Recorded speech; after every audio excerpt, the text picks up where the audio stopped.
Welcome to Untaught Essentials. I'm Jeremy Hunter. Today's episode is a very special one for me.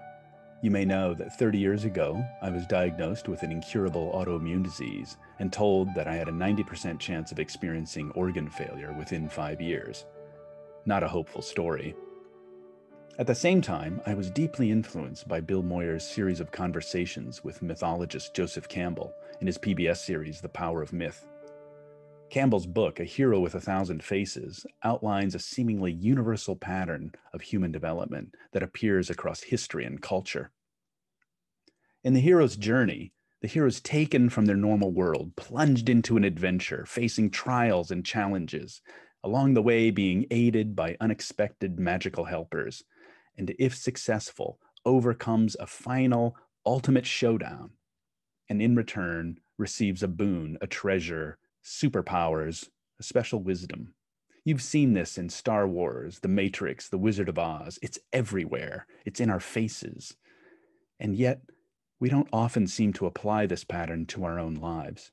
Walking out of the hospital, I had this intuitive knowing that this illness was my own call to adventure, and what seemed like an external challenge was really an inner one. And that is what set me off on my own journey, which 17 years later resulted in me receiving a kidney from one of my amazing students. In 2012, Patrick Solomon released the documentary Finding Joe, which in a very accessible format introduces Campbell to a whole new generation. You can watch it for free on YouTube. During lockdown, I finally made time to watch it.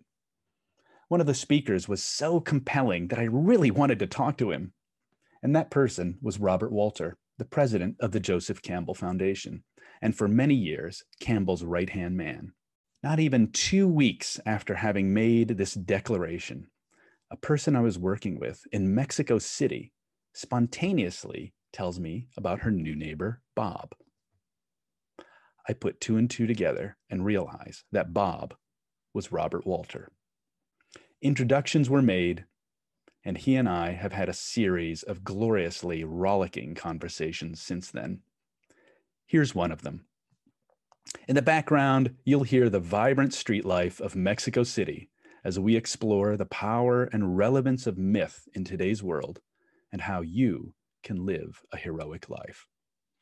So you talked about the adventure of the hero and the cycle of the hero's journey and the backdrop of myth, right? And, you know, we tend to think of myth as something that's like a kind of outdated form of knowledge now that we have science, right?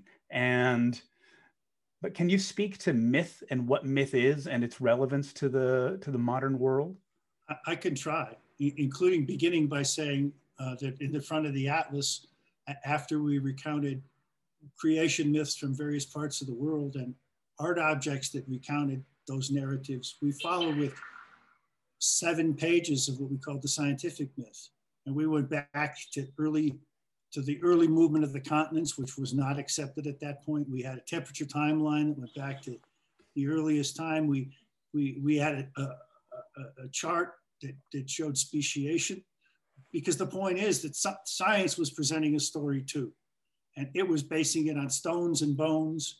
And, you know, and we opened that a bit by suggesting that people at certain levels of cultural development, whether back then or now, had commonality. And so the historical atlas was the way Campbell first finally came around to that issue of what makes up the differences. And he said it's 2 things. It's historical, meaning the stage of development of the culture, and it's atlas, meaning what the surrounding physical landscape is. And so if you're in a desert culture, your stories are going to be about desert phenomenon, and they'll be marginally understandable, metaphorically understandable to someone in another desert. They might not get the specifics, but they'll get the general idea, because the landscape is the same, because the myths are metaphors. And what do I mean by that? Well, let's talk for a minute about myth. Let's talk about it in the words of a child. So back in like a year after Campbell died, or maybe 18 months, because The Power of Myth had aired, there was a conference at Georgetown University, the Center for Theology and Literature, or Liturgy and Ritual. It was called the Joseph Campbell Phenomenon, Its Implications for the Contemporary Church. And there were several Jesuit theologians who, counted the angels on the head of a pin. And there was Brother David Stendhal-Rast, who was himself an ecumenical movement. And Matthew Fox, now, defrocked Dominican, who talked about the cosmic Christ. And a woman named Gertrude Mueller-Nelson, who was a ritualist. And in the course of the conference, in her presentation, she recounted a story. She said, when my daughter Annika was 5, she was sent to a psychiatrist to do a cognitive assessment to see if she was developed sufficiently to go to school. And so the psychologist said, Annika, do your parents read to you? She said, well, they tell me stories. Oh, okay, the psychologist said, so they tell you stories. What kind of stories? And Annika says, well, my daddy tells us Piggly Wiggly stories and my mama tells us Greek myths. And the psychologist said, myths. And she said, yeah, you know mythology. And he said, well, no, I know about myths and I know mythology, but can you tell me what a myth is? And so Annika thought for a minute. And then she said, a myth is a story that's not true on the outside, but is true on the inside. Perfect description. It's a story that's both true and not true. It's not true on the outside because it's often dealing with things that are imaginal or metaphoric. But it is true on the inside because it's going to a truth. It's a human truth. And in that sense, one can say that the human species hasn't fundamentally changed in 30,000 years. I mean, we're still born, we're still in a period of dependency. We move out of that, where we move into some kind of adulthood. We live a brief life early on, and then we die. And Campbell says, the mythology comes from a recognition of death and from an awakening of awe, from inexplicable things. Now, science has killed a lot of the awe, unless you want to start to talk about, the number of viruses that are in the seawater being more than the suns in the universe. Unless you want to talk about, how close our nearest planetary neighbors are. There's a cosmological vision that we've come to understand, as well as an understanding on the molecular level of how things are, that to me as a layperson are awesome, just as it's awesome to me that a bunch of human beings, I've never been a mathematician, but that they can sit down and they can calculate how much thrust they need to put this rocket into the air with this payload and to have it land on that celestial body, however far away it is. This to me is awesome. Now, for a scientist, this is maybe what they do, okay? But the scientist is going to have awe when they come up against phenomenon they can't explain. Right. And so myth has its place in the modern world in that we're still seeking, the meaning of life, so to speak. Although Campbell says we're really seeking the rapturous experience of being alive, which I think is a better way to look at it. A woman named Maria Popova, who does a thing called brain pickings. Yeah. You smile. You got to be familiar with her work. She said. Somehow we went from bacteria to Bach. Somehow we learned to make fire and music and mathematics. And here we are now, walking wildernesses of mossy feelings and brambled thoughts beneath an overstory of 100 trillion synapses, coruscating with the ultimate question, what is this all about? Yeah, there it is, right? So the more we know, the more we come to know we don't know. We have somehow made this huge evolutionary leap over time, and yet we're still asking that question. And people have asked that question forever. And because the myths are stories that are not true on the outside, but are true on the inside, they have something to say to us now about how things are on the inside. Sometimes we can see them better when we look at it through a different perspective, when we see how another person or another culture regards a situation. And it's Rashomon. You know, you don't get the full, you know, or the blind men and the elephant. You don't really understand the elephant from the perspective of one blind man. So all these myths and these different takes bring us to the universals, particularly when we can account for the differences in some logical way.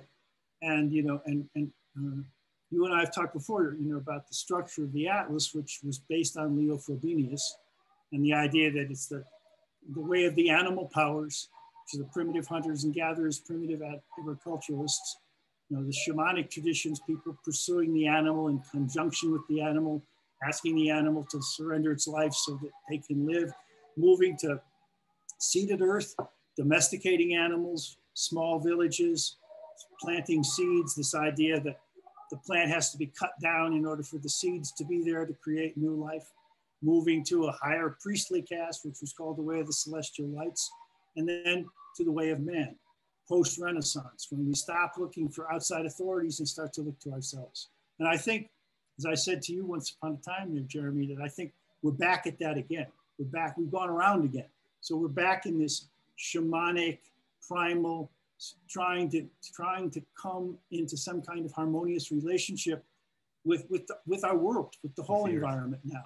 Not just the animals that we look to feed us, the ones we've domesticated, you know, which are holy in one place and hamburger in another. You know, but also with the whole idea that we're as much a part of the living universe as any of these things. And so what's this relationship?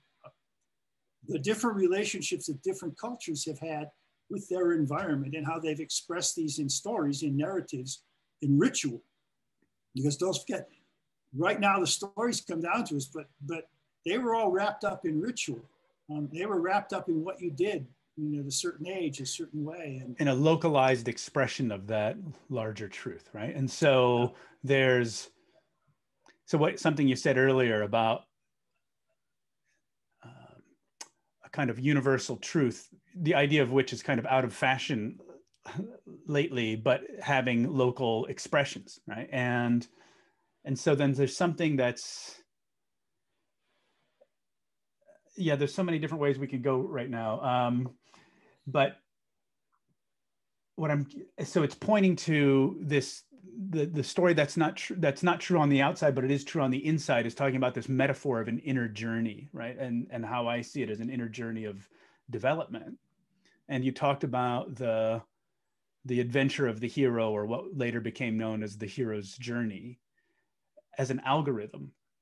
And I was wondering if you could speak more about that, and like what is that algorithm, and and how do you refract that through your own life, through an individual's own life? Well, it's only refracted through an individual's own life.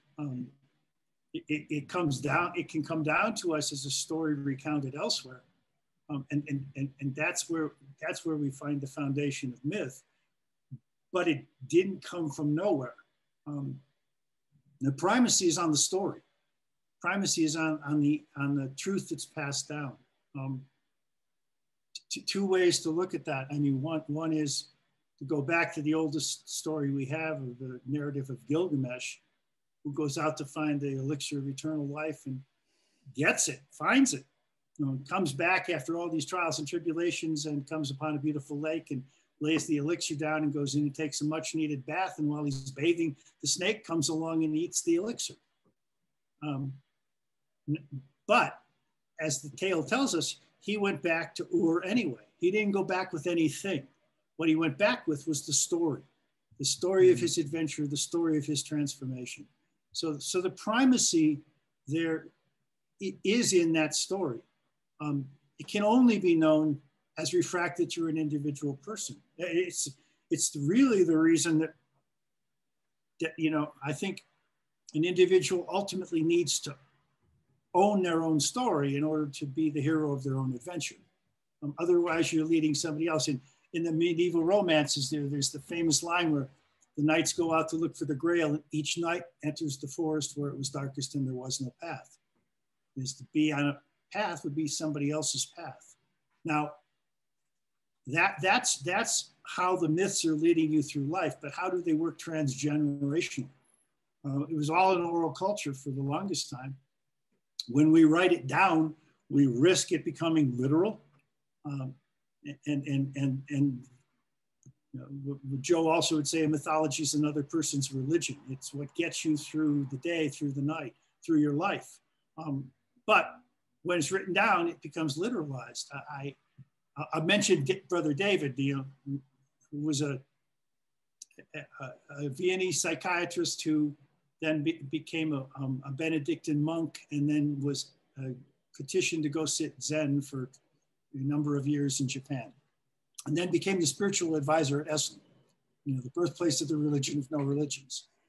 And he used to come into my workshops once a year, and somebody'd always say, well, these beautiful stories, these great traditions, how do they become religions with this oppression and these rules and these regulations? And he said, it's human kindness. And this is like, what? And he said, oh, imagine for a minute that you wake up one morning and, and some music starts just playing and your coffee maker kicks on and you go to the window and you throw the drape back and the sun is just coming up and you're just transported. You're taken out of your, out of yourself. What's the first thing you want to do? You want to share that experience and validate the experience by going next door and telling John, you'll never guess what happened. I got up this morning, his music was playing, my coffee maker kicked on, I went to the window, I opened the window, and the sun was coming up and I was transported. I was somewhere else. And John says, oh, that's really, really amazing. Thanks for telling me all about that. And the next morning, of course, John sets his alarm for 6:31. He gets up, turns on the radio, starts the coffee maker, goes to the window, puts it back, sun's sort of there, but nothing happens. So he immediately goes back to the first person and says, well, what kind of coffee did you use? What music were you playing? What direction did the window face? And pretty soon a series of ritual obligations comes up that you're supposed to follow in order to have that transformative experience. But the transformative experience on a more fundamental level is what saves your life. It's the great example is when the tsunami moves through Southeast Asia some years back, story was told of one island where nobody died. And National Geographic sent out people to find out why. And every person they talked to said, from our grandmothers, told, we've heard from cradle to grave, when the sea runs away from you, run away from the sea. That's a metaphor. And, how does the sea run away from you? But when the water retreated before the tsunami came in and every place exposed the seafloor, people went out to see what was there. When that happened, everybody on this island went to the top of the mountain and nobody died. So that's a graphic example, but in the myths are cautionary tales about how to behave. You don't want to end up tied to a rock like Prometheus with somebody eating your liver, anew every day. So sometimes, and you see that this transformation that's upon us right now, because there are villains or antagonists to push back in all of these different stories, and it's part of the algorithm, it's part of the tempering of the metal, if you will, the trials that you go through. But if we say, oh, you meet a dragon, well, once upon a time, a dragon was the most fearsome thing you could be in the West. In the East, it was a blessing. And now it's morphed into, how to tame your dragon, into a whole franchise. It loses a bit of its potency, but, that's where I go to Adrienne Rich. She says, what we need to do is revision the old stories.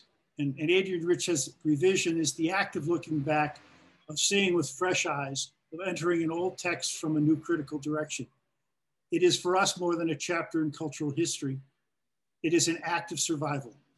Until we can understand the assumptions in which we are drenched, we cannot know ourselves. We need to know the writing of the past and know it differently than we have ever known it, not to pass on a tradition, but to break its hold over us. So we have to learn these lessons in order to escape from them. And Campbell says you can't just throw them out.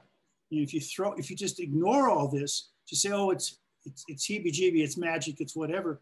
You throw it all out. He said you're abandoning the dictionary of the language of the soul, because this is how these inner movings of what we might call soul have expressed themselves in these stories. The traditions may be gone, and the story may become a riddle, or it may become a dogma. You have to demythologize it. You have to revision it, because you can't escape it.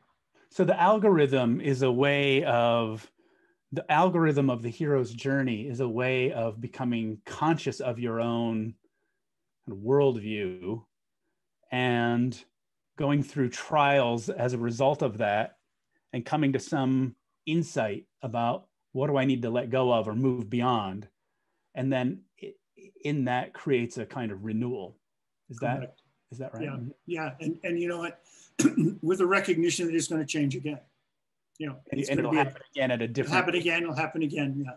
It isn't so, a one, and it'll be a little bit different. That's where the algorithm kind of works for me, because it's like, okay, if I Google this, and then Google that, I'm going to be led here. But if I Google this and then Google that other thing, I'm going to be led here. Ultimately, I'm going to coming back around to where my original question was. Maybe armed with an answer, but more often armed with a different question. That's the trip, I think. Is you come back, your answer is almost always another question. Right, interesting. It's and it propels this. It propels an arc of growth. Yes. Person, right. Yes, of transformation. So, So what's a hero? A hero is a person who owns that adventure, not for their own edification or beatification or gratification, but to be of service. Mm-hmm. So a hero is someone who comes from a place of willful submission to the universe in a certain sense, and says, I am here to be of service. Lead me, show me. I'm willing. Do they start out that way, or do they end up that way? I think some start out that way. This call to adventure. Some people, hear a little bird singing in the forest and go off to examine it. Other people stand on the edge of the forest until somebody comes along and gives them a shove from behind, and now suddenly in the woods. So it's different. And sometimes, sometimes you have an adventure like this and everything's just great. You get back, that was a piece of cake. I have no problem. Let's go do it again. And the next time you get slammed. And you come back and go, I'm really comfortable in bed here. I really don't need to go explore that forest again. But you will. You will, or otherwise you're just going to shrivel up and die in bed. So there's something about the hero's journey that you might not end up, you might not start with the intention of being a hero, but something about life pushes you into this. I don't think you ever start with being a hero. Yeah. I think you start with being a questioner or and there's something about something's not uncomfortable. Something once answered, or there's some dissatisfaction, or there's something that is seeking resolution, and then you go off and you have this adventure. And the adventure to me seems like a series of challenges that are like dependent on your ego resistance, right? Like the more ego resistance you have to what's going on, the more intense the challenges will be. It seems. Yeah. You just got to, the recognizing this cycle. You can come to see what's happening to you, and you also come away with some faith in your own ability, recognition that the universe is not going to give you more than you can deal with, although it's sure going to feel like it sometime. But you have faith in the fact that it is this cycle. I mean, as opposed to this, mean, an early essay of Campbell's is called something like Time, Linear or Circular. And it's a really fundamental difference in how people look at things. And again, Campbell's saying the saddest thing is a man who spent his whole life climbing a ladder only to get to the top and discover it's against the wrong wall. But we all have this idea that, it's a straight shot from cradle to grave. And, it's a straight path. And, I always cite my friend, the former, Harry Chapin, who says there's no straight lines make up my life and all my roads have bends. There's no clear-cut beginnings and so far no dead ends. And that's the other part about it. You don't really know when it's beginning. You don't really say, oh, I'm going to go across this threshold into the forest today. No. Yeah. Oh, what's that bird? Or, why is that phone ringing? It's not that clear. It's not a clear-cut beginning, and it doesn't really end. When you get back, you're changed, but the situation has changed. And so a new recounting is necessary. And, I've been thinking about the pandemic. It's a kind of great call to adventure for many people right around the world to explore, okay, what's this all about for them? And I'm curious to know your thoughts about that. Well, yeah, it's filled for me with paradox, all kinds. One, it smacks us in the face of our interdependency as a species, and how the small entity called the virus can bring us down. It can bring us together, and it can also pit us against each other. So it's a shared experience, but everybody doesn't experience it the same way. It also, we have a tendency to think of an adventure as being something you go out.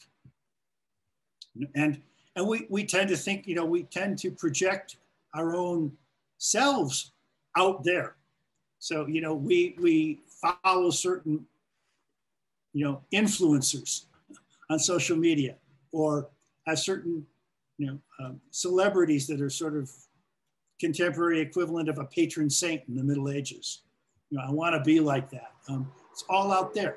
We push our own aggression out on law enforcement. None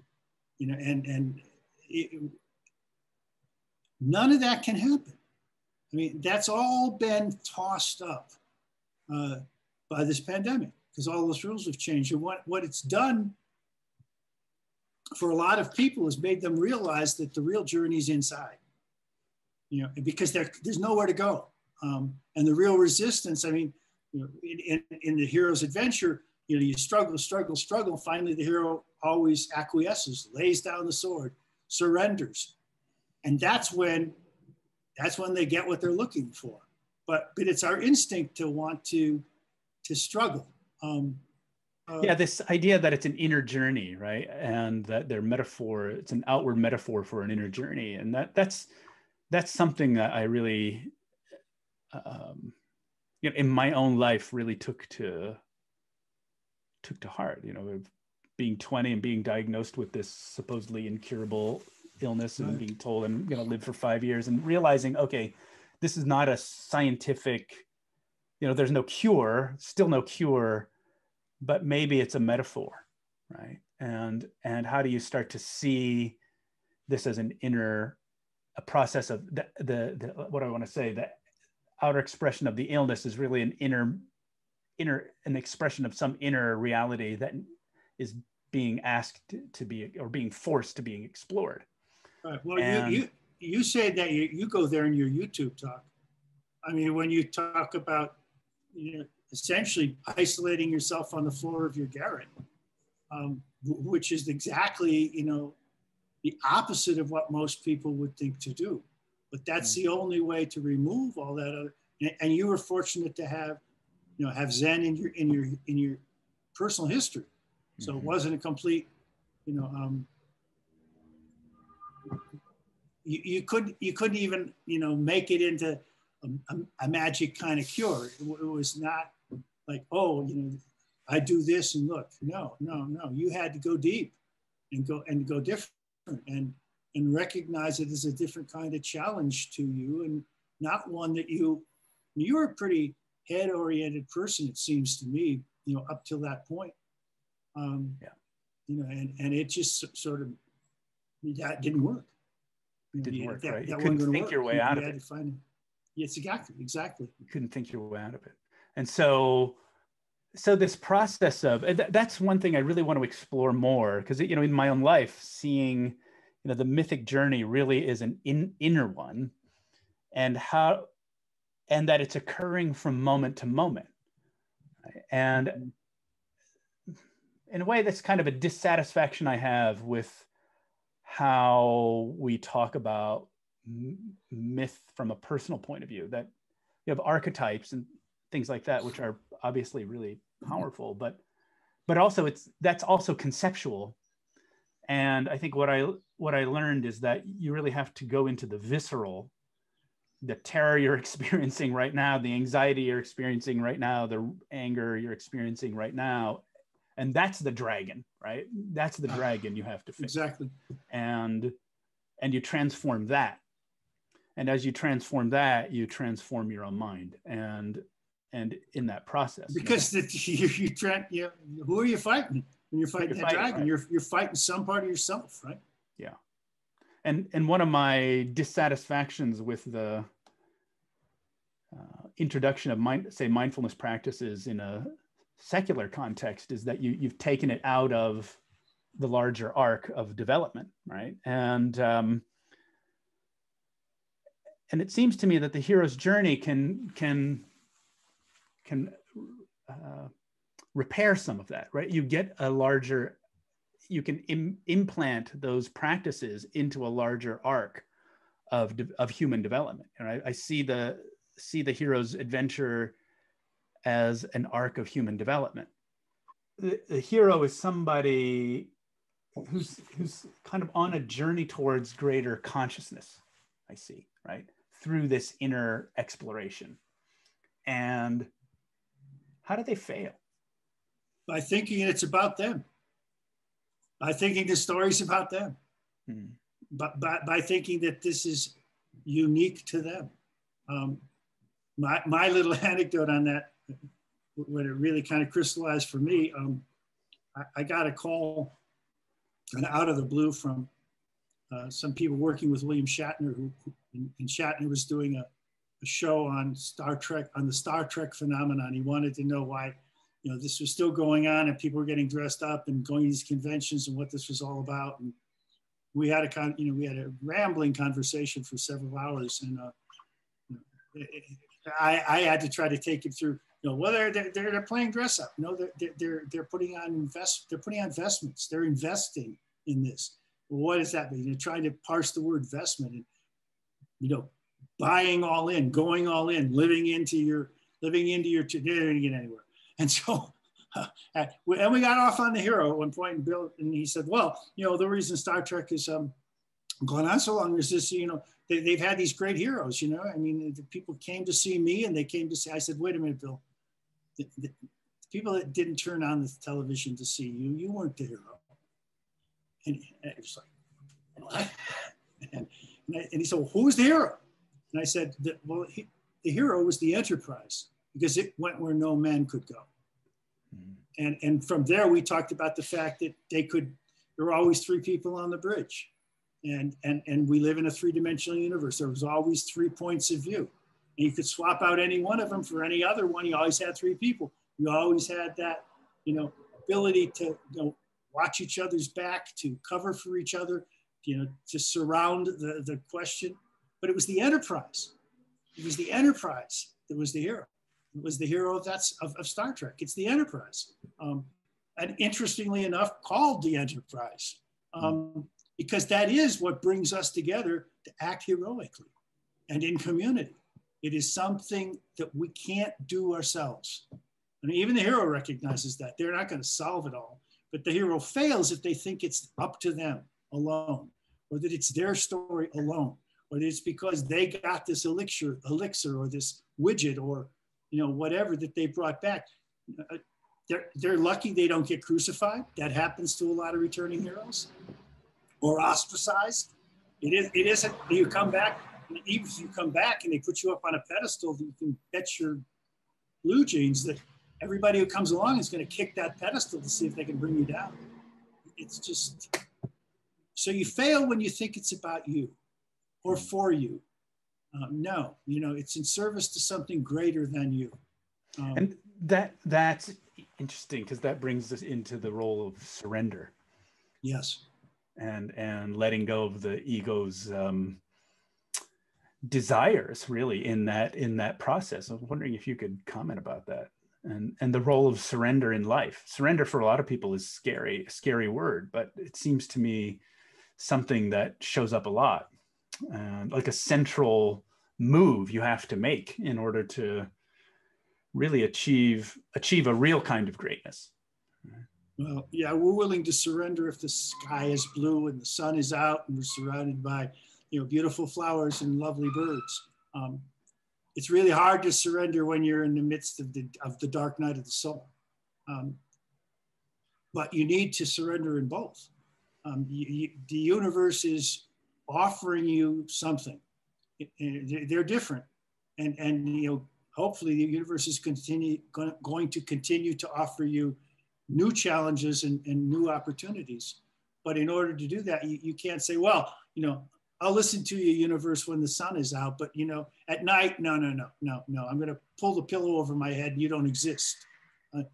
Surrender is really, you're just surrendering to your own story, to your own self, and recognizing that sometimes the stuff that is painful and difficult is there to teach you something. It's hard to do.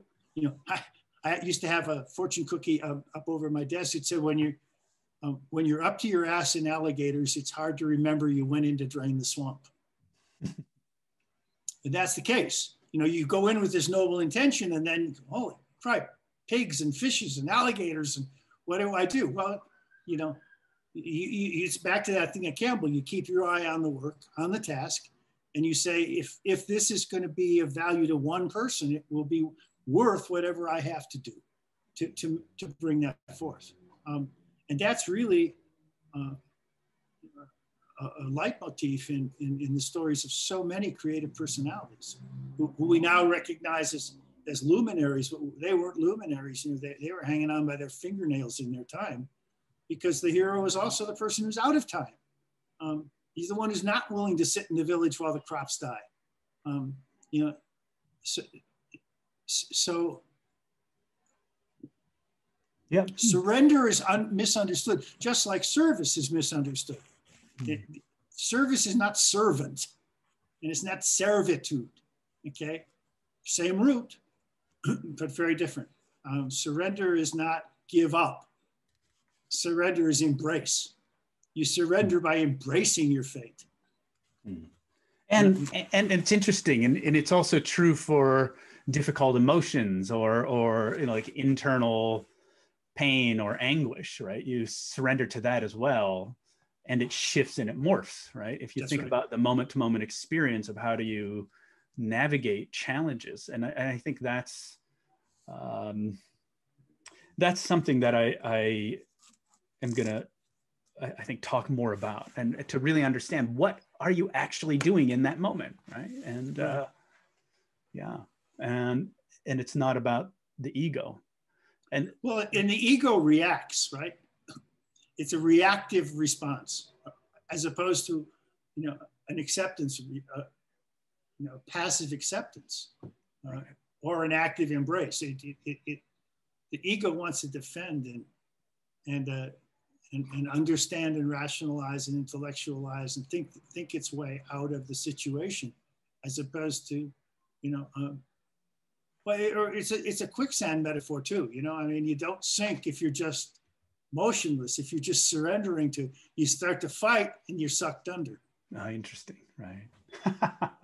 So I want to shift gears a little bit. So actually, a couple things about the algorithm and the role of the magical helper, right? So and it's interesting. I often ask people I work with, who's helped you, right? Like who's helped you on your journey, right? Because as you said, it's not a journey we undertake by ourselves, that there are always helpers that seem to show up, whether it's an actual person or it's a message, it's a fortune cookie message or something, you get the right thing at the right time that opens up the door to the next step. And it's such a fascinating phenomena to me. And I was wondering if you might be willing to comment about it. Well, my whole history of the foundation and working with Campbell my attitude toward it comes from a fortune cookie. Let's start there. And the story is that, when in the midst of all of this turmoil over this ever expanding book and this publishing company that was being built on its back, and all of us, our wives working and all of our assets and everything into this project nobody seemed to want. And Joe kept expanding and changing and growing. And it reached the point where, Fred said to me, Joe was coming back from a lecture tour. He said, Bob, you have got to you're going to have lunch with him, right? Yeah. And he said, you've got to pin him down. He's got to tell us when he's going to sign off on this thing, because we then have to go, the promotion and the publicity, we have to arrange the printing, and you just can't go on like this, just growing and growing and growing. And so I went to lunch with this in mind, and I tried every way I could to steer the conversation to this question. And Joe managed to deflect every attempt I made. He even asked about my kids, and he asked about all these things he never asked about. He would just keep changing the subject. And it came to the end of the meal, and we were having Chinese food, and they brought the bill and the 2 fortune cookies, and he picked up the bill and offered me the tray, and I picked up a fortune cookie, and he picked up the other one, and settled the bill. And I looked at my fortune cookie. I didn't remember what it said. He looked at his and he started chuckling. And I said, what's so funny? And he said, well, I know what you've been up. I know what you're here for. I know that Fred has said, you got to get him to say when he's going to stop messing with the book. And I've avoided that question. And I said, yeah, I know. And he said, well, I've avoided it because I didn't know how to answer it. And I just got the answer in a fortune cookie. And he hands me the slip of paper, and it said, well done is soon enough. Noble sentiment. And we've used it to drive the foundation from its earliest beginnings, when we didn't have 2 nickels to rub together. But there's a kind of blessing in there of keeping the focus on what is right action in the face of distraction. And I don't remember what the rest of your question was about. You wanted me to comment on. I remembered the fortune cookie. That stuck in my head and derailed everything else. So. Well, go to the magical helper, right? Oh, the yeah, magical right. helper. Yeah, well, the magical helper in that case was the woman who brought the fortune cookie, I guess. But the magical helper can be anybody or anything or any entity. Sometimes I think it's not even an animate object, in a certain sense. That earlier metaphor I had, gave your analogy of the wagon train. The magical helper is the rock in the rut that breaks your wheel and throws you off balance and makes you find a different trail. All different, I think we imbue the idea of magic or magical with being supernatural. And I think it's much more mundane than that. I mean, it can be that, it can be that one flower that you come upon that flower is this magical helper that gets you to look at the whole situation a different way. It's something that pivots your awareness at some level, right? And it comes along. Yeah, it comes along. It's gratuitous. I mean, that's the other thing. It's a totally gratuitous thing. It's not anything you can seek. They say the boon is a totally gratuitous gift. It's not something you can seek, but it just comes along. And if you blink, you'll miss it. Attention must be paid. And there's something about the awareness, the importance of awareness as you're undergoing the hero's journey, right? Because you can get distracted by things, So it seems to me easily. There's beautiful maidens and wonderful treasures and, you know, fruit-laden trees and spicy. Oh, it's easy. It's real easy. Another question, something we've talked about in the past, is the role of play. And, you know, seeing life as a, you know, we can work this a couple different ways. Play in the sense of theater play, but also play in the sense of, you know, activity with no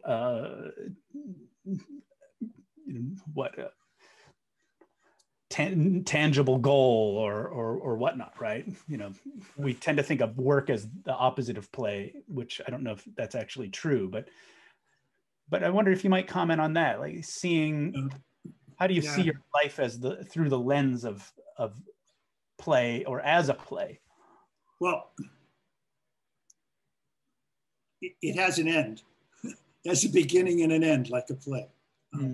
Episodes in your life have beginnings and ends. Just recognizing that everything does have an end is a fairly liberating perspective. And also this idea of play in the German is, you know, a wheel won't turn if there isn't a certain play in the wheel. It needs a certain fluidity in order to move. But it's also, you know, kids play when there's no purported end goal, as you say. And you know, the rules will change. You know, if we're making up the rules, we can change the rules. You know, sometimes by agreement, but it's also, and sometimes without agreement. Sometimes the rules just change on us. But there's this whole idea of, you know, Campbell would say, what you do with play. The universe is God's play. You know, it's just happening around us, and we can delight in the play of these forms, in this embodiment that we're in. But, and at the point that what you're doing becomes something other than play, yeah, then it's work. But it can be work for you and play for me.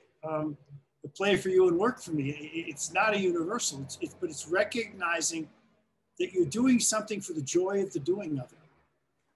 You know, my mother grew up in the 40s where it was art for art's sake. Well, it's not art for the sake of art, really. I understood what she meant, but it's art for the sake of doing it.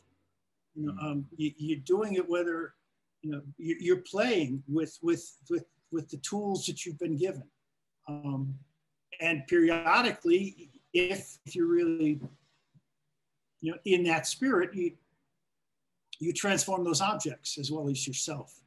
You know, it's not a stick anymore; it's an oar or a rifle or a serpent or whatever, because you enter into that other reality, so that you can see the transformation in a different kind of way than you would.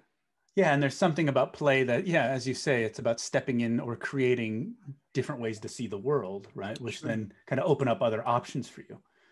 Well, and we could say this conversation is a play. We're playing with ideas, and we're playing with states of being, you know, and we're playing with metaphors and with images and with, you know, your imagination is engaged when you're playing. Mm-hmm. Your imagination is technically not engaged when you're doing rote things. Oh yeah, I mean, back to Zen. You know, it can be very Zen to peel a bushel of potatoes, you know, or it can be a huge task. Yeah, what's the mind? That's interesting. Like the difference between samsara and nirvana is a shift of awareness. That's right.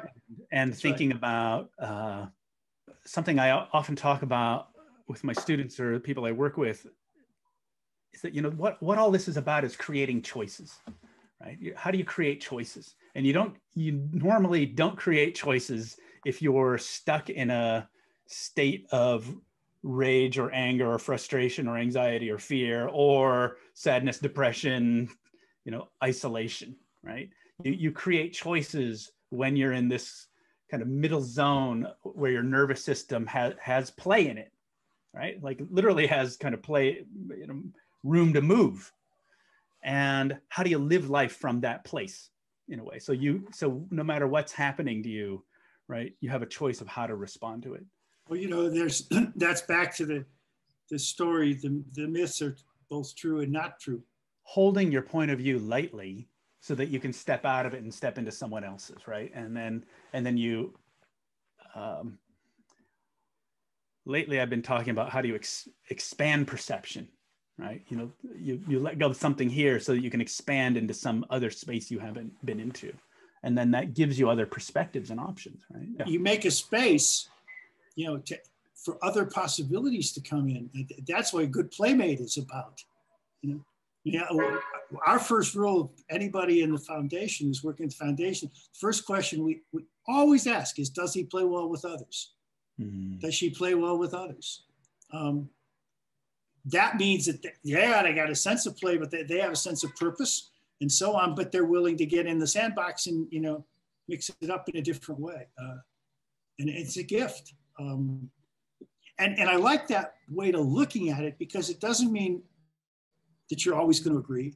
Doesn't mean that, you know, it doesn't mean you're not going to get impassioned, you know, but not so much so that you recognize that your playmate has another perspective. You know, we're all one of those blind men in the elephant. You know, until we entertain each other, we never know what we're really up against. Yeah, that's interesting. It's kind of like death by seriousness, and death. You know, too much seriousness narrows you so much, right? Yep, it does. And then it deadens you. No, that's interesting. Again, like drawing on this notion of play and placebo, and your work in kind of medical communities exploring placebo. And I wondered if you might kind of revisit that a little bit. Like what? Sure. You know, that I got interested in this topics because of just a phrase of Campbell's that I came upon, which is saying mythology is a function of the biology.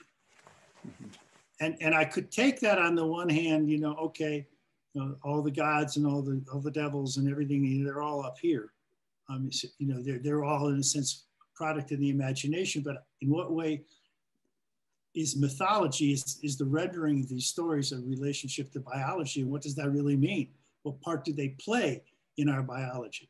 And so that started me thinking about all the different indigenous traditions that talk about health and healing, whether it's the beauty way, you know, being on the beauty pollen path, being in the beauty way in one tradition, or it's the shamanic journey in another tradition, and how these are all narratives and rituals that give base to these narratives that are employed in order to enable a person to become whole again, I guess is maybe the best way to put it. And on the one hand, it seems so anti-scientific and so you know, crazy that, you know, okay, he dances and blows this smoke in my face and does all these other things, and I'm supposed to get better, you know, from that objective point of view. But from the point of view of the person in that situation, this is not just healing me, but it's doing something for this environment of which I'm an integral part. And I need to become back integrated to it again. And so that started to take me thinking, you know, and doing some research in placebo research, which, you know, I was pretty unaware of. And I learned just a fascinating amount about how the effectiveness of what we call placebos is dependent totally on the mental state of the healer and the mental state of the person being healed, and more importantly, the relationship between them, so that everybody's on the same page. And that's just very different than the Western model, which has been, you know, going to the doctor and say, give me the pill or give me whatever and heal me. Or as my medical friends now say, you know, people don't come in and say, heal me, doctor. They come in and they say, I got brain cancer, doctor, fix it. And you say, well, how do you know brain cancer? And he says, because I had a headache and I Googled it. You know, 2 clicks, I could tell it was brain cancer. So, but in none of these is it about what it's about is the relationship between the healer and the patient. And now, I was telling you the story when I first tried these ideas on at a teaching hospital in Sao Paulo. And I met these 5 women who were reassuring me that my speculations were not off the mark. And they said that their job at this hospital was to work with the doctors and the patients to learn the story of the disease. Because until doctor and patient both understood the same story of the disease, no healing could occur.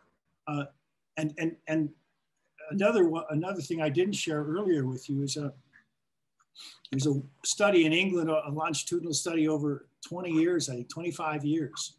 I think it was called the Whitbread study. And they took people who were in the British medical system, so they were all accessing basically the same care. And they divided their sample into executives, administrators, clerical, and support staff. And they had an equal number of each. And they went into this study originally believing that heart attacks were more common among the executive class, administrative class, because they were under more stress. And the stress, affected bodily systems and resulted in heart attacks and other diseases. And so after the first 2 years of this study, they were seeing this strange pattern emerge. And that is that actually the executive and administrative classes were showing less severe medical conditions than people in the other 2 classes. And so they began this study, went over 20 years, in which they disaggregated all the possible solutions. They disaggregated diet and beverages and smoking and so on. And at the end of 20 years, they came up with this fairly startling conclusion. And that was that the higher your position, the less likely you were to encounter severe illness. And the more likely you were, if you were in a lower position, the lower your status in a hierarchy, the more likely you were. And they could only come up with one reason, and that was agency. That when you're at the top of the heap, you have agency. And so you own your story one way or another. You can't pass it off on anybody else. And that agency then shared between the patient and the doctor becomes the story of the disease, or the story of the health. And particularly when you're put in a situation like the British health system, where everybody's getting the same treatment, it has nothing to do with that. But that takes you back again to this idea of placebo studies, where they show that you go in there with the belief that the doctor is going to heal you. The doctor goes in first, right out of the bat, they talk about the social fabric. So there has to be this social fabric, and that the patient sees first. The doctor recognizes me as a person. I'm not just a number. I'm not just a chart. I'm not just the last person he's seen who apparently is the same disease. That the doctor takes the time to understand me and my situation, and that and that I trust the doctor, which is built up over time. That we have a mutual exchange. He doesn't try to tell me what's wrong. I don't try to tell him how to fix it. We talk it through. We learn the story and when that happens, the doctor can give that patient a pill and say it's a placebo. It has no known medical value, but I'd like you to take one, 3 times a day for the 2 weeks, and the patient will be healed. Now, some of that obviously is just certain symptoms that go away in the body. But when you really look at the placebo studies and look at some of the examples where that's been eliminated as an element, you come upon what, for all intents and purposes, looks like shamanic magic. It looks like, indigenous magic. Maybe he's got a little thing that he listens to your heart with instead of, putting a cup on your chest. And but it's all then about the shared agency that we're in this adventure together. And it can go the other way too. I gave you the idea that take a look at cracking the code. Placebo's cracking the code. And there's a couple examples in there where the medical prognosis, what happened is not a positive outcome because the healer went in there with with a misunderstanding, and kind of almost provoked the unavoidable outcome. Where the physician told the patient he had an incurable form of cancer, and the patient died, and then in the autopsy died in like 2.5 weeks, and was told he had 6 months to live, and then they did an autopsy and he didn't have cancer at all. But he died in 3 days or 4 days after getting this diagnosis. So, he had inoperable, incurable cancer. That was one of several examples cited in that film and in other literature. There's a great, I think it's Stanford that has had a placebo study group, or maybe it's Harvard, one of the two, that really has made a lot of progress in looking at the ramifications of that. But underneath it all, is mythology. It's the stories we tell ourselves and the stories we share with others. And the power those stories have to transform the mind. Yes. Right. Yes. Yeah. And to transform the body. Well, the mind body, because that's the other part of it. That comes along with this is this recognition that these are not two separate entities. That you are mind body. That these interact and that they interact with the universe around us. I mean, we're a little bit stardust and a little bit of clay. We're not much different. Yep, that's fascinating. And so there's something about the intensity of the belief that produces the response. Well, the intensity of the belief, yes, but also how the belief is reflected back in the culture and the surrounding. If everybody around you tells you you're daft, then you're going to doubt your own story. If everybody around you tells you you're great and there's something wrong, you're going to doubt your own story. So you are hopefully surrounded by mirrors that that don't have a lot of distortion in them. The cultures, though, in fact, will distort your experience to fit the models that they have. And hence, how do you avoid that? You get out of the culture. You leave the quotidian, you go on the hero's adventure. You come away with a different perspective. Yeah. And you return with a different perspective. Which requires a lot of guts, right? And as you were saying earlier, that the return may not be welcomed. Yeah, well, it's right. And in the tarot deck, I mean, the first character is the fool. And that another way to look at the hero is the fool. From the point of view of people who stay behind in the village, this guy's the fool. He goes out in that dark forest, and then he comes back and tells us all these stories of dragons and gold balls and maidens that he married and being in the belly of the whale. Hang the guy up on a tree somewhere. He's loony. But that's also this issue with personal mythology, because we don't have any really set. Campbell talks all the time about the 4 functions of mythology, and he would say, used to say at the beginning of the foundation, we could support the foundation with a Joseph Campbell wind-up doll, and you'd wind it up and say the 4 functions of mythology are. And so he'd say the first of a mythology is a mystical one, to infuse every part of your experience with this sense of magic. And the second is the cosmological, to give your vision of the cosmos and reflects this mystical. The next level is the sociological. It tells you what you're supposed to do in your society, how it's supposed to be, who you are and who they are. And then the last is the personal, which takes you from dependency in the cradle through life cycle. Pedagogically tells you what to do.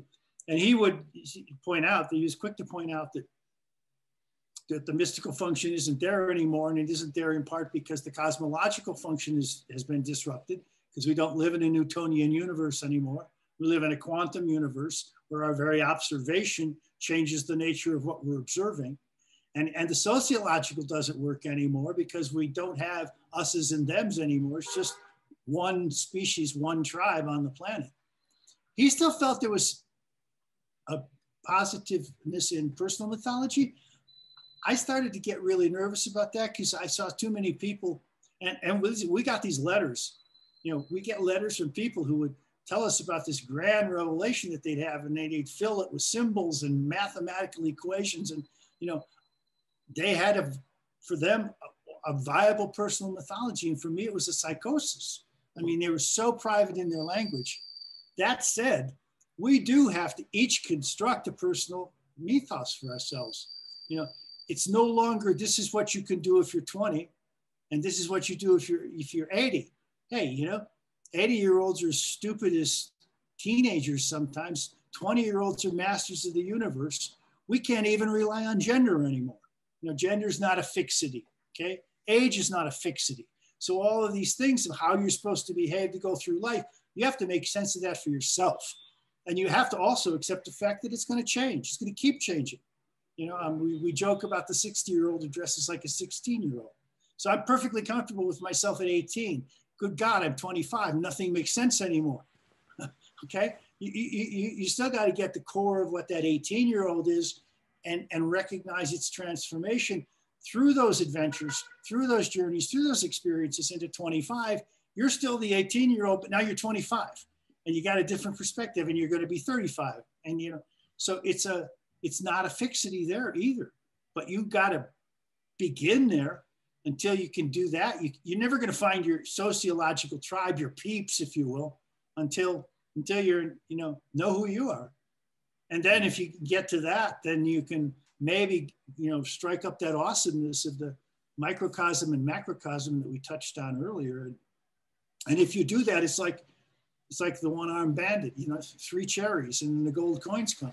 And everything is mystically infused. You're right in the center of reality as you understand it. And it will change as you change and as you grow. And you'll play with that. You know, this will be a delight. It can also seem oppressive, but if you recognize that it is this cycle, it's going to go around again. You know, I'm not stuck here forever. You know, and I have all these people who've gone before me, who've shown me the way. You know, I have the religious figures and literature and films and, you know, all this stuff that says, you know, life is transformation, life is change. And here's how you deal with it or don't deal with it. You know, so there's, then again, all those things are these magical helpers that are around us. And to recognize there has to be this periodic shedding of what doesn't work anymore in order to move into the next phase of your own growth, right? Yep. Yeah, and that's the adventure at some level. That's the adventure. That's the adventure. If you recognize it as an adventure, you're way ahead of the game. You know, it's not something that's playing you. It's something that you're playing. It's your adventure. It isn't the universe is doing this to me. No, the universe is opening itself to me. And, you know, I didn't really expect this or want this, but, you know, hey, there it is. You know, you didn't want the you know, the diagnosis when you were 20, but look what it gave you on the other side now. Right. So you're telling that story and sharing that story, you know, is going to provide a roadmap for other people who come along to recognize that, you know, that this story can be told a whole lot of different ways. There are possibilities, right? And that one of the traps is you could get mired in anger or resentment or something, and then you're off the journey, right? That's right. That usually happens when somebody else responds to you in a certain way, and you start to live into their understanding of who you are. I mean, the people who can be most disruptive are the people closest to you. When I do my workshops at Esalen, you know, we randomly pair up. But if through the game that we use to pair up, someone, you know, ends up paired with their spouse or significant other or somebody they came with, I'll split that couple up, because otherwise there's no new learning.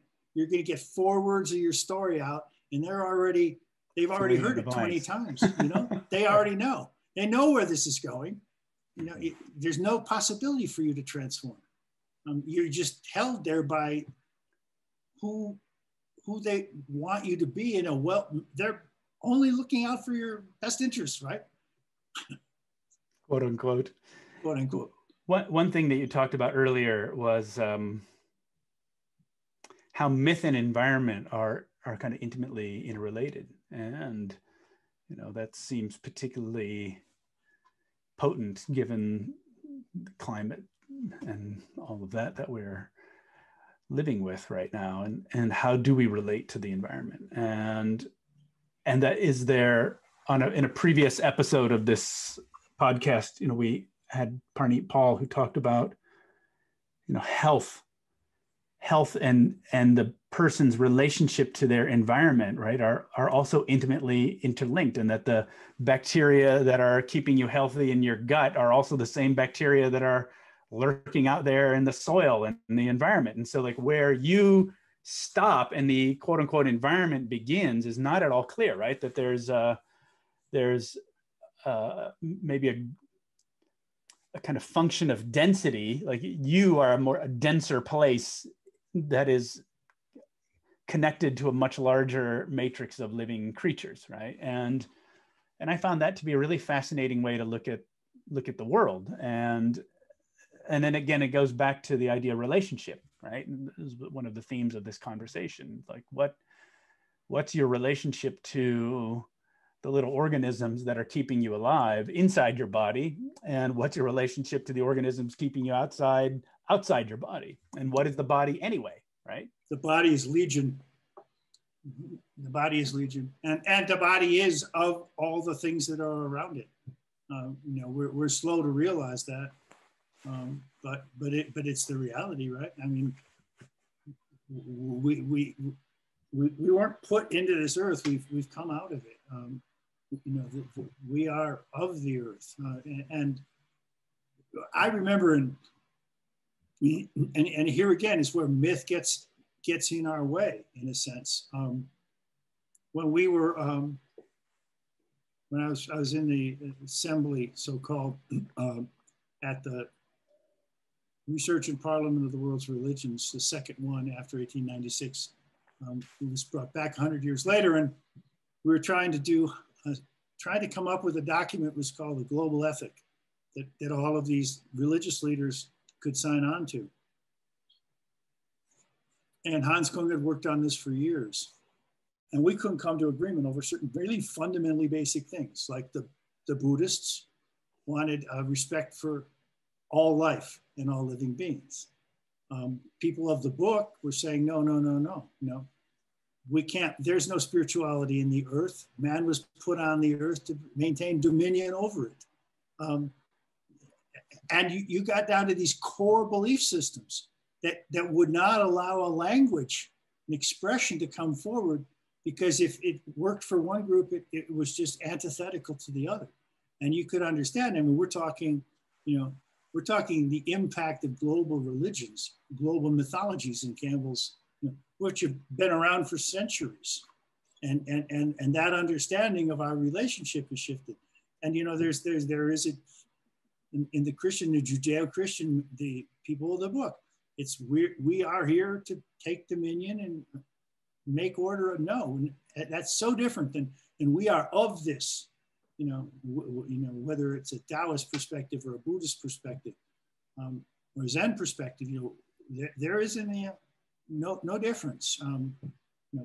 We come in different forms, but our concerns are the earth's concerns, because we are of the earth. So it's really, really hard. You got to get rid of the implications of that primal statement in order to even entertain the possibility of a different way. And it's right in the middle of all of our ecological, discussions and environmental discussions. Most of the wars in the country are not over borders. I mean, they're over belief systems. This was, the main saint in our religion, incarnated on this hilltop. No. Our God incarnated on this hilltop. So I'm going to build a shrine. Great. I'm going to come in and knock your shrine down and put up a mosque. I'm going to come in and demolish that mosque, and then we're going to put a cathedral there. I mean, and all of this is taking place on the highest part of the land around, because that's where you're closest to the sky. That's where you're most elevated. These are all really basic expressions of human, we built pyramids. Every culture built pyramids, and who lived on the top? The intermediaries. And they became politicians and policemen and pastors and magicians and shamans and intermediaries. Now we're in a time where there is no intermediation that really works, except between the individual and their recognition of their own part they play in this play. That brings me to something we've talked about before, which is something you called the rise of the ensemble hero, right? That the individual hero really isn't enough now to face the dragons we're facing, so to speak. And wondering if you might speak to that. Sure. Like, what is the ensemble it's hero? Also we talked earlier in this conversation about the failed hero, the person who believes it's just about them. Because anyone who really is in a heroic position will be the first one to say, I couldn't have done it without the help of. Odysseus couldn't have sailed the world without the people who built the boat, the men who sailed the boat, the ones who lashed him to the mast so he wouldn't get seduced by the sirens, the people, his mates who told him how, hang underneath a sheep and that's how you get out of the Cyclops. We talk about the first man on the moon. We don't talk about all the people who built the rocket, did all the mathematical calculations to put them there. Until we see a flaw. I mean, like one widget goes, one little weld goes and the rocket blows up. And then everybody's looking to who to blame. Well, there is no blame. I mean, it's a collective adventure. It's a collective adventure. And the more complex the problems, the more global the problems, the more multifaceted the problems, the more people you need to surround the problem in order to understand it, the more approaches you possibly need. And that's the ensemble. So it isn't a one-man show. It's a group of people who put on a play that they share, a group of people who undertake an adventure that they share. Now, each one is entering the forest where it's darkest and it was no path. But like, again, the Knights of the Round Table, they have these adventures and then they come back to the round table and they share their stories and they learn from each other. So when they go out the next time, they're informed. They each have the benefit of everyone else's knowledge. So I think we're in a time where we need to think about the fact that yes, we have to act heroically. We have to act selflessly. We have to act, by surrendering to our fate, by embracing service of things greater than ourselves. But we have to recognize that we're not in it alone, and that if we're going to succeed, we need our compadres. We need people around us who are going to have different skills than we have, different insights than we have, different approaches that we might not think of. And we have to learn to play well together. So what is that? That is, in my theatrical background, that's an ensemble. There isn't really a leading man or a leading lady or a supporting actor, but no, we're all in this together.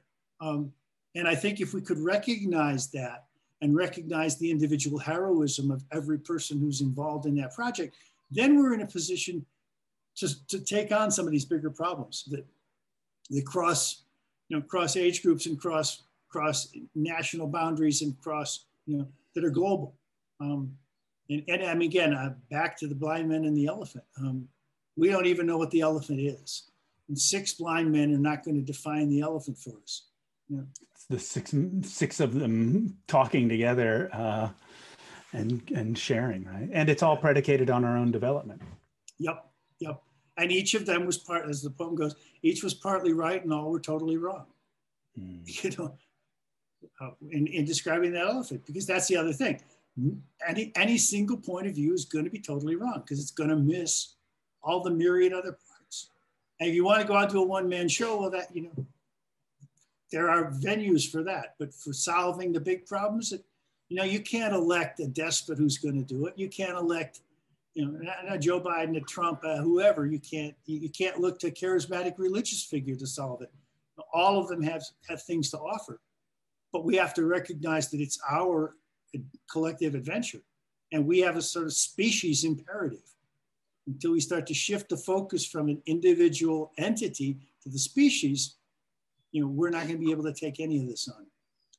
So yeah, so I like to talk about all the players in the play who don't get billing, so to speak. But there wouldn't be a play without them. Mm-hmm.